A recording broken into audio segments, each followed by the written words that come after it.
That's right, JetNation. This is GreenBean, and I am now walking along the Myrtle Beach of South Carolina.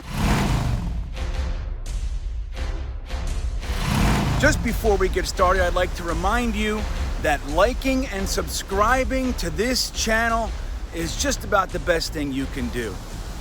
Everyone thanks you and loves you when you do that. Hit the little subscribe button right here on JetNation's YouTube. And don't forget, you can also go over and see my podcast and some other content. GreenBean Jets Fan YouTube, Instagram, GreenBean the Jets Fan, and Twitter, Bean the Jets Fan. And if you got a hankering for even more GreenBean action, I'm taking my kids around the country to ride every roller coaster that there is. And you can see all the haps with that on Full-Time Coaster Tour on YouTube as well. So, what I'd like to talk to you about is something that I saw on the JetNation forum. Really interesting thread. Was started by a well-known poster named Integrity28. Now, he's affectionately known as the Ape, and we don't got to get into all the reasons for that. It has something to do with being the inspiration for the original cartoon Grape Ape. So I'll just leave that one there, and you can dig deeper if you'd like. But he started a thread which was discussing the art of the one-year deal.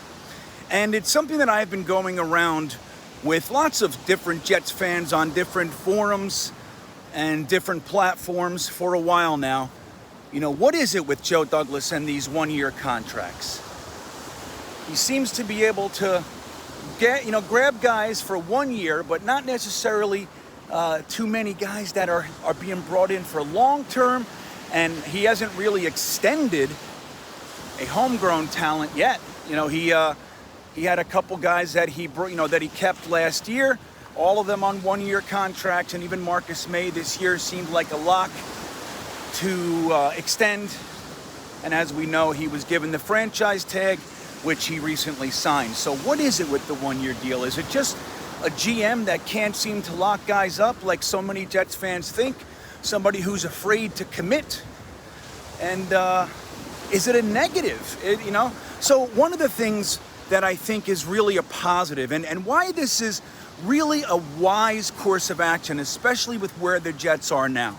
The first thing that it does is that it gives you the ability to bring guys in while others, younger guys, are developing. So you bring in a guy to plug a hole. And usually, most of these guys are starter level. Look at Jordan Jenkins, Brian Poole, Neville Hewitt, Van Roten. These guys can start in the NFL. They've done it before, and they can fill a hole that you have on your team with at least somebody who's capable, right? But at the same time, what you have are guys that you're drafting, younger fellas, that you are hoping get developed by your coaching staff. So rather than taking a rookie, throwing him into the fire, and him failing, like we've seen so many times, what ends up happening there is that the fan base and coaches and everybody tend to look down on that player.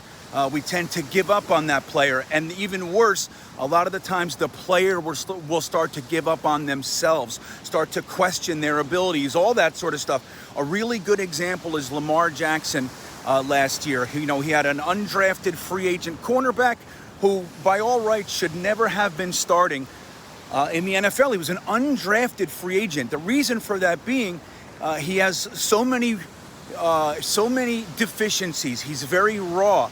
All the talent in the world, but he's raw. And what ends up happening, we start him prematurely because we have no players. He goes out there, he plays well one day, poorly another day, but then the big one happens. He gets burned for a last-second touchdown by one of the fastest guys in the league, and we haven't heard from him since.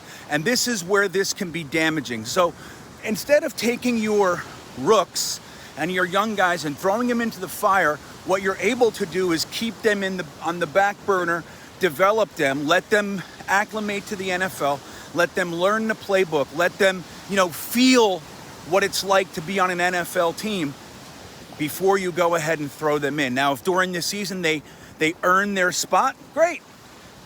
But a lot of the time, throwing them in right away, especially when you're getting into the 4th through 7th round picks and obviously the undrafted free agents. So it gives you the ability to have starting level talent, if not elite, right? We're not pretending that we have elite talent, but it's guys that for one reason or another haven't been locked up. Look, a good example this year is like Vinny Curry, a little bit older. He's been rotational of late. So, but he's a good player, and everybody knows that he can start in the league. So there's that. Now, the other thing is this. When you sign a guy for 1 year, it enables you to use the cap space. Don't forget, there's not just the top end of the cap. There's a minimum that if you don't spend, you get penalized, okay? So if you don't spend a certain amount of money, you get penalized. So rather than spending the money on guys like, for a great example is Trumaine Johnson. So you give Trumaine Johnson a long-term contract, you spend all the money, but then what happens is he has all these guarantees and he decides, I don't want to play anymore. It pretty much happened in the Detroit game when he had that interception and got rocked. Remember that? Game 1, Trumaine Johnson Jets' career was over. He decided right there, I'm done. I'm not doing this anymore. At least that's how it looked for me. So instead of giving these guys 3, 4, 5-year contracts, $15 million a year, you can use your bottom end cap to keep guys in there that are keeping you above the threshold, but also, again, allowing your rookies and younger guys and raw guys time to develop. And then guess what happens miraculously at the end of the year? You get all the cap space back. So you've used your cap, your rookies are developing, and then at the end of the year, you have all the space that you spent back. You're not locked into anything for a player that you don't think is part of your long-term solution, right? So that keeps a healthy budget, a healthy cap management situation going on there, year after year after year. Now, the next thing is this. When you sign a guy for 1 year and you're using them as stopgaps, right? You have every purpose, every intention, let's say, to use them as a stopgap as opposed to them being a long-term solution. So let's say you sign 4 guys on 1-year contracts and you have no intention of keeping them. The rookies are looking like they're ready to go. So they're gonna plug the holes and take over the starting position on the team. Another benefit, not only do you get the cap back, but you also get 4 or 5 undrafted free agents that are more than likely going to get signed elsewhere, which keeps that little jump on the compensatory pick situation. Which, guys, I know I harp on it a lot, but it's one of those things that the great teams, the long-term successful teams, they all use it. They all use it. The terrible teams never use it. They're always big buyers in free agency. They spend all their cap dollars on long-term contracts that don't work out, and they never get a free pick, which is what it is. So if you're signing 4 guys as stopgaps while your younger guys are learning the position, every year that you do that, aside from the really good guys that you're losing when the contract stuff comes up and you don't want to pay them, you get 4 guys right from the gate that are giving you that jump on comp picks, okay? And that's really that's a beautiful thing to have as part of your overall plan and mentality, okay? Now here's the silver lining, and the last thing I'll get to. When you sign guys, like a good example is Jarrad Davis, all right? So you sign a guy, he was a first-round pick, just a few years ago, 2017, I believe. He comes in as a first-round pick, has a very solid rookie season. 2018, he has over 100 tackles, 12 tackles for a loss, few sacks, a couple of forced fumbles and all that. Great, looking like he's on the upswing. Matt Patricia mismanages him. Bad situation with a bad coach, we've seen that before. And he dips.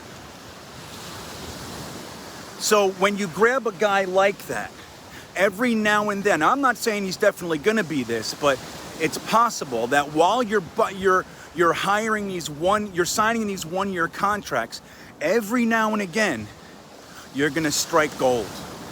Okay? You're going to grab the Golden Nugget, a guy who's hungry. Look at Jared Davis. This is his first time being a free agent.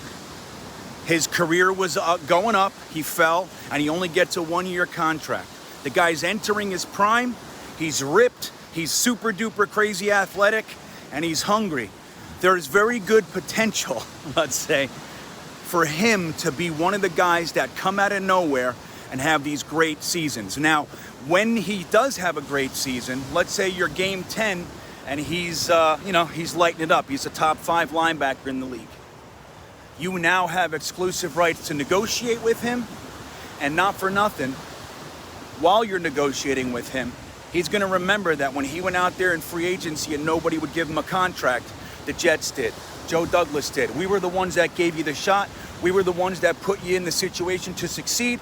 We were the ones that took you from basically an unwanted free agent that could only get a 1-year contract to somebody who now is garnering a 4-year, $12 million a year kind of a contract. He's ours, okay? And if it doesn't work, fall back to reasons 1 through 3. So guys, this is one of those things where I know it's exciting. I know it's, it's what we're used to. Going out there and grabbing the top names in free agency. I know, it feels good, it's exciting, and who doesn't want to have fun? We all want to have fun. But the truth is that we've seen that done time and time again, and we are not there. We do not have a foundation yet. We don't even know who our quarterback is. We have offensive line issues. We have defensive line issues. We only have a handful of linebackers. Most haven't played in forever or can't seem to stay on the field. We need a cornerback. We need a safety, wide receivers, running backs, tight ends. We need everybody. There are very few pieces that are foundational for us right now. So this is a system that allows you to compete, take swings at guys that may end up being worthy of long-term contracts, while you can do what Joe Douglas said he was going to do the whole time, which is build this team through the draft in the same way that the Ravens and Steelers and Patriots and all these other great teams have done for decades. So I'd love to, sign guys like Joe Thuney too. I would. But at the same time, it's not time to hang the curtains in a house whose foundation is still not built. Okay? So, what do you think? Do you agree? You think this is a bunch of spinmeistering? Let me know in the comments. Please don't forget, it's us against the world, JetNation. Don't fight with each other. I see it's getting ugly on Jet's Twitter. Don't yell at each other. Don't be mean. We can all have different opinions. Just know that when you align yourself with GreenBean, more times than not, you're going to be right. All right. Don't forget to like and subscribe, and I'll see you next time. Go Jets.